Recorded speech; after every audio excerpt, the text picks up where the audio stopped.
To discuss all of these things related to Iran, let's bring in Iman Foroutan, a chairman and executive director of the New Iran, the New Iran is the name of your organization. And Dr. Foroutan, first of all, what do you make of the comments by Khamenei on this day to essentially warn the United States that there will be no negotiations, and also to warn his own president, Rouhani, don't trust the Europeans? Thank you for having me on your program, David. Well, this was all expected. This is basically what Khamenei said today is something that we had expected for a long time, and we have been telling our audiences inside Iran as we do our satellite television broadcasts into Iran. This means that even Europeans do not wish to follow up with their P5+1 agreement. If you recall, a couple of days ago, President Macron of France actually canceled the meeting when he found out that Iran Islamic Republic had funded and had a plot with his diplomats in Belgium to go and bomb a gathering of Iranian opposition in France. And monetarily doesn't make sense. Companies like General Electric, Total, Siemens, Boeing, they've all pulled out from any investments in Iran, and this is further triangulation of Islamic Republic economically. And this is only after 2 weeks that the first phase of sanctions has happened.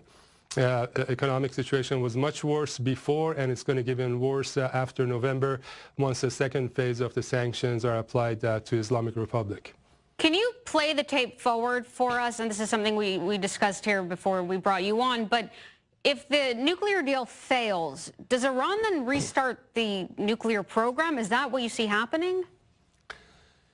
Well, let's talk about what part of nuclear program. To have a nuclear bomb, there's 3 components to it. You know, it's the enrichment, it's actually having missiles to deliver it, and it's also the warhead to trigger the nuclear bomb. The nuclear deal only talked about enrichment, limiting the enrichment from 20% uranium. Iran, Islamic Republic, has been continuing their missile tests, and they have been working on their warheads. So whether they continue or not really does not matter because they know what the consequences will be, and that's something that every country in the world, including Russia, Islamic Republic's biggest ally, they oppose. And that's assuming Islamic Republic has any money to put into those research. So I think it's all a bluff, and it's a last-minute bluff in order to stay in power a little bit longer and see what they can get from the Western countries as far as financial help goes. So it's your estimation, it's your prediction, therefore, that yes, they'll continue to work on their missiles and also the warhead technology, but that they will not actually restart the enrichment side of their nuclear program.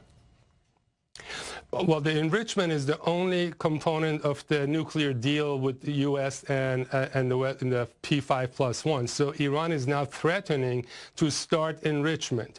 And they can do that. We already know they may already be doing that because nobody can get into the Natanz area where they're doing a lot of these tests.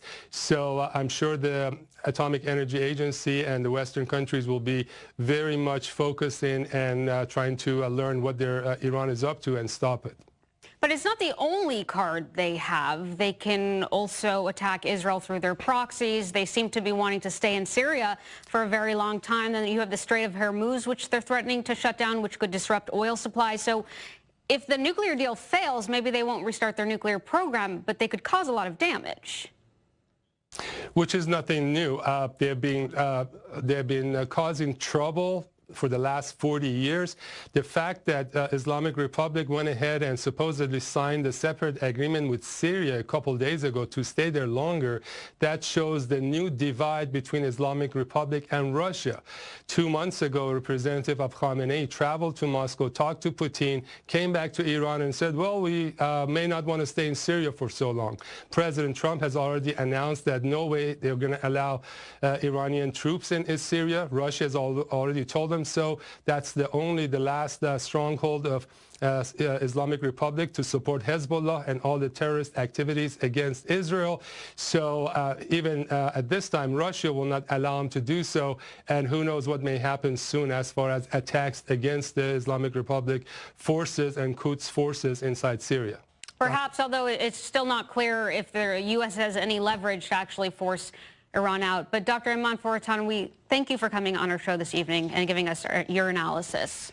You know, the one thing we didn't Thank you talk for about, having me. and that is the public protests that continue in Iran. And you get the sense that the Iranian government is increasingly, the Iranian regime is increasingly worried and concerned about where the public protests are going and the economic anxieties that so many people are feeling. And maybe this is not the time, therefore, where they invite perhaps either military action from the United States or Israel, perhaps even stronger sanctions because of what they may do either with the nuclear program or possibly in Syria. And that's a rational way of looking at that, how they may behave. But the government there is split, again, amongst hardliners, the Revolutionary Guards, the moderates. Everybody has their own priorities here, so they may not all do the rational thing. Yeah.